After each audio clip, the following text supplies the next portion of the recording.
Hi everyone, my name is Karen, this is my channel RatherBeReading, and today I'm bringing to you my favourite books of 2018.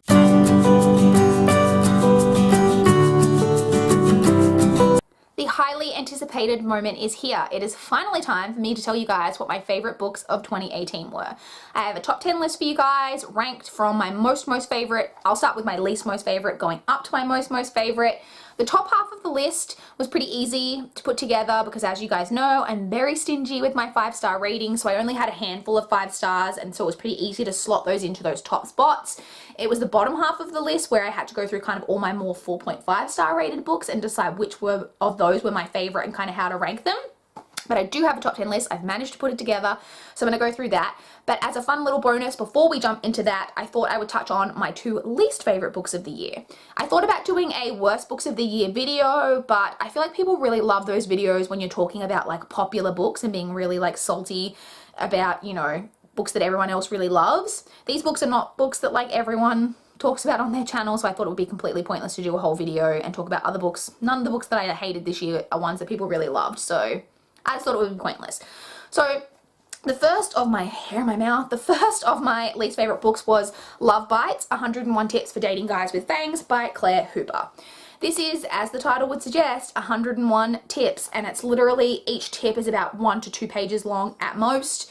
It's just completely pointless. It's really silly and just, but like not fun silly, just pointless. I just didn't understand what the point of it was and why it had even been published. I got absolutely nothing out of reading it. I don't know why it was written, quite frankly, and I didn't like it. The other book that I really didn't like was House by Ted Dekker and Frank Peretti. This is a horror book. I listened to it on audio. One, it wasn't scary, but the main problem I had with this, that I thought it was super offensive. It is Christian horror, but it's just... It was just really offensive, basically. There is characters that are described as being inbred constantly, even though there's no evidence that they're inbred, and a lot of slurs, like with things like that. I just really didn't like it. Didn't like any of the characters. It wasn't scary. I just really didn't have a good time reading it, and I really didn't like it. And so those are my 2 least favourite books of the year, but now that brings us to the top 10. So let's jump straight in and talk about my 10 favourite books of 2018. Quick disclaimer, not all of these books are published in 2018. In fact, I don't know if any of them are. I think like 1 or 2 of them may have been, but they're all books that I read in 2018. Not 2018 releases, just so you guys know. Coming in at number 10 is Lily and the Octopus by Stephen Rowley. So this book is one that I listened to on audio. It's a book about a man and his dog, basically. We follow a character who has a dog named Lily, and at the start of the book, Lily has a octopus grow on her head. It's kind of like a bit absurdist. I don't know if that's the right term, but the octopus is basically a tumor. And the octopus talks throughout the book, and you get the dog talking. So, you know, it's a little bit absurdist in that way. But the main focus of the story is really just this man and his relationship with his dog. I also liked that the main character is a gay character, but the story's not about that. It just happens that he's gay. It's not a main focus of the story at all. And it's literally one of the best friendships I've ever read in a book, and it was between this man and his dog. It's obviously very emotional for like anyone who's ever had a pet. And it was just, I will admit, in the very middle of the story, it did lose me a little bit because it gets very absurdist in the middle, but after we get past that point and I realized what the author was trying to do, ignore the cat's tail, I thought it came together really well, and I just thought it was really beautiful. It touched me emotionally, and I really enjoyed it, and so that gets my number 10 spot. Coming in at number 9 is Since You've Been Gone by Morgan Matson. This is a YA contemporary story, and it follows a girl whose best friend has kind of gone missing for the summer. She doesn't know where she is, but her best friend has left her this like list of bucket list type of things, or like fun things to do over the summer that she wants her best friend to complete. It's got things on it like kiss a stranger, go skinny dipping, go apple picking at night, sleep under the stars, things like that. And so really the story focuses on the character trying to like work through this list and find out what happened to her friend. So it's got a lot in here. So the main character is very shy, very withdrawn, and it's really almost like a coming of age story in a way, because it's really about her discovering who she is as a person and really finding her own like self-confidence. I thought it was just a lot of, it's very lighthearted, fun type of contemporary, which I don't typically always love lighthearted contemporary, but I thought this one was a really, really, really enjoyable one, and I really enjoyed it. And yeah, I just thought this definitely enjoyed a spot on my top 10 list. Coming in at number 9. Coming in at number 8 is actually a sequel, and that is God's Grave by J. Christoph. So this is another one I listened to in audio. This is, so I can't really tell you what this book is about because it's a sequel, but the first book, Nevernight, is about a character named Mia who is basically goes at the start of the story to a school for assassins. That's basically what it's about. It sounds a little bit cliche, and it probably is a little bit, but it's very dark. It's very violent, very sexual in nature. It's very graphic in everything. Graphically violent, graphically sexual, graphic in its language. And I enjoyed the first book. I'd given the first book 4 stars. I read that last year. And, sorry, last year in 2017. No, did I read it in 2017? I might have read it earlier in 2018. I think I read it earlier in 2018. In any event. And I really did enjoy that book, but it took me quite a while to get into. And I think because I had already read that book, when I read God's Grave, I was already invested in the characters, so I was able to just kind of slip back into it really easily. It's a lot of fun in a dark, graphic, sexually bad language type of way. I really like Mia as a character. This book made me completely like turn around on things that I thought from the first book. It is very action-packed. There's so much going on all the time. And I just really loved that about it, and I just had such a fun time reading this book. I was constantly going, wait, what? And oh my god, am I really feeling this about this character? And all of those types of things, and there's just so much happening. The ending was amazing. I am so hyped for the 3rd book, which I think doesn't come out till like 2020 or like very end. No, actually it might come out this year, but it's like very late this year. So I might buy these in physical copy and then do a reread of these before the 3rd book comes out, but I definitely want to read that 3rd book. This book had me so excited to finish the trilogy off and so upset that it was going to be a long time before I could finish it. But it's definitely very, very enjoyable, and I thought it definitely, deserved a spot on my list. Coming in at number 7 is The Almost Sisters by Joshua Jackson. Yet another one that I listened to on audio. I enjoyed this book so much that I actually have read like 3 or 4 other books from Joshua Jackson at this point. This one is her most recent release, and it's the one that I've enjoyed the most from her. This one basically follows a character who is a white woman who at the start of the story, she discovers that she is pregnant from a one-night stand that she had. And that one-night stand was with a black man. And she, at the start of the story, because of a family emergency with her grandmother being unwell, has to return to her very small hometown in Alabama. And she's obviously, it's got a lot in here about racism and privilege, because, she is going to be having a biracial baby in an area where, frankly, there are a lot of racist people.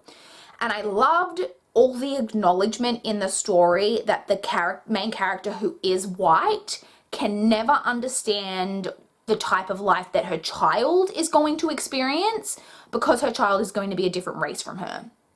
I thought all the commentary in there and that, and all of the privilege that she has as a white person, and how there are 2 different towns that she lives in. She lives in the white town, but there is a whole other side to the town that she never sees because she is a white person. There's all stuff in there about that. There is a mystery aspect to this story as well, that I enjoyed as well, but all of the commentary in there, mainly about the racism and privilege, was my favorite part of the story. I just thought it was so well done, and I really, really, really enjoyed this book.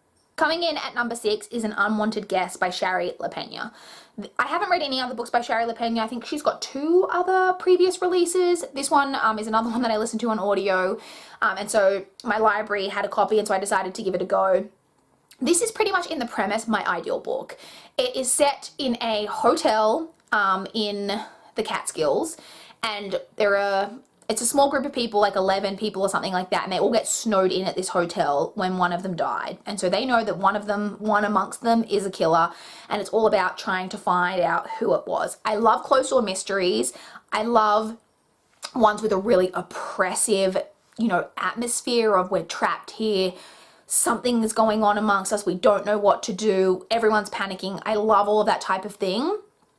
you get perspectives from basically all of the characters, or the 11 or 12 or however many people it is. I thought it was done amazingly well. You shift between all of the perspectives, but I was never confused about who I was reading from. I thought all of the perspectives were interesting because I wanted to get every little tidbit that I could to try and figure out the mystery. I pretty much figured out what was going on in this book, and that's the only thing that probably brought the rating down a little bit. So this was a 4.5 star. I think if I had been completely shocked by the ending, this would have easily been a 5 star because I just was enjoying the book so much. It was such an enjoyable like ride that the story took me on. But it didn't really take anything away from the story that I wasn't completely shocked by, because it was just like so enjoyable and I had such a fun time reading. It's definitely one of the, well, it is, I think, the best thriller that I read in 2018. Now entering our top 5, coming in at number 5, we have Fingersmith by Sarah Waters. This is a gothic historical fiction, so it's set in London in 1862, and we follow a main character who is an orphan who grew up amongst this like group of like cons and thieves, and at the start of the story she's basically gets involved in a con that's going to happen, and that's what we're dealing with. I really, really, really enjoyed this. It's very gothic. There's so many twists and turns in the plot that I just, the very first kind of twist that happened in here had my jaw literally like go, what just happened? It was such a fun ride. Like, this story was just taking me all over the place. With the gothic nature of it too, I completely loved. I think this author has beautiful writing. If you're into gothic reads and you haven't read this, you definitely have to. I want to read so many more of Sarah Waters' works. Hopefully I'll get to more of them in 2019, but this is definitely one of my favorite books that I read in 2018. Coming in at number 4 is This Is How It Always Is by Laurie Frankel. Yet another one that I listened to on audio. So this is a literary fiction story that's basically about a family that has already got 4 sons, and they are pregnant with a new baby. They're hoping it's going to be a girl, but when the baby is born, it's a boy. However, as the child reaches, I think it's 5 or 6 years of age, the child decides that she wants to be a girl. And so we're basically following that story. This is own voices from the point of view of, we follow the parents of this character, and it's own voices from that point of view. The author of this story has a transgender child. And I just thought this was such a beautiful story, and it touched on so many interesting topics about, you know, how hard it is for these parents, not because they have any problem with their child being transgender, but that they recognize that their child is now going to have a much more difficult life than what they would want for their child. And then also all of the complications around how young is too young to be able to decide who you want to be for your whole life. So how far down the path of like being a transgender person should they let their child go or encourage their child to go down, you know, and it's just all about this beautiful family and then wanting the best for their child and everything that comes with that. I thought this was so well done, and a really, really important book that I think a lot of people should read. I've heard a few people talk about this on BookTube, but nowhere near enough. I definitely think this is a book that so many more people should read. I thought this was just amazing. Coming in at number 3 is Educated by Tara Westover. This one is a non-fiction memoir about Tara Westover's life. Tara Westover grew up in a survivalist Mormon family with a father who didn't believe in healthcare, in education, in any of those types of things, and it follows Tara's life from how she went from that to like where she is now as an adult and how she got an education, hence Educated. I thought Tara Westover's writing was amazing. She's a beautiful writer. My favorite thing about this memoir is how unbiased and honest it felt.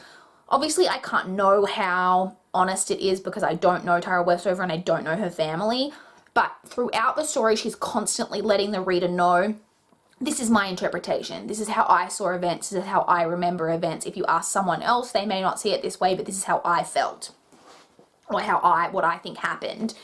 And I really, in that way, it felt very honest. And I also think that it was very unbiased in that she constantly, through most of the story, is giving both sides to different people's characters, both her mother and her father and her brothers and all of those types of things. I just thought this was so well written. I was so invested in Tara and her life and like wanted good things for her. It is hands down the best memoir that I've ever read, and I really, really, really loved it. Coming in at number 2 is The Six of Crows duology by Leigh Bardugo.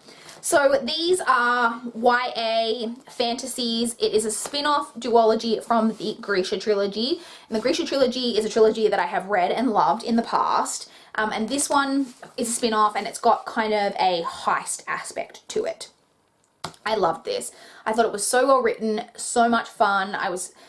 It's got like lots of different characters, and all of the characters like, you know, teaming up to like do different things, and it was just so fun, and I loved all the different characters and getting to find out about all their different backstories and everything going on with them. And I loved the heist part of it, and you know, what's going to happen next, and what's the plan, what's the ultimate goal, and all the little twists and turns and things like that. I unpopularly think Crooked Kingdom is a little bit better than Six of Crows, but I gave both books 5 stars. Really, really, really enjoyed them. I did just want to kind of mention as a little like honorable mention the Language of Thorns novella collection. I rated this a 4.25, so it didn't quite make my like top 10 ranking, but I thought this novella bind-up is the best novella bind-up I've ever read. So this is made up of little short stories that are set within the Grisha world, and are basically like their folklore and fairy tale type of stories that they would have heard, the characters throughout the world would have heard growing up. I thought these were amazing. There's one story at the end, the last one of them, which, can I find the title? Yes, When Water Sang Fire was my favorite. I still think about that short story. It was so, so, so good. So I really enjoyed this as well, but these are the two that make my number 2 spot on my favorites list. Coming in at number 1, my favorite book that I read in the entire year of 2018 out of 250 books was The Night Circus by Erin Morgenstern. So this is a story about a circus that just arrives different places. It's like a magical circus that will just appear, and we follow 2 characters who are basically involved in this like magical contest, and you don't know what that means. And part of the whole fun of the story is trying to figure out exactly what this competition and contest entails and like what they need to do. This is one of the best written books that I think I've ever read.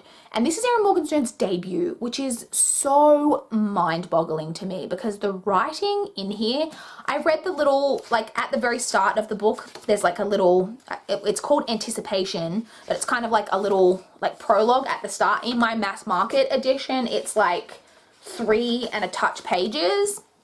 I read that and I was like, whoa. I am immediately immersed. I immediately want to know more. I want to read more. I can already tell how beautiful this writing is. It just sets you up so perfectly for the story.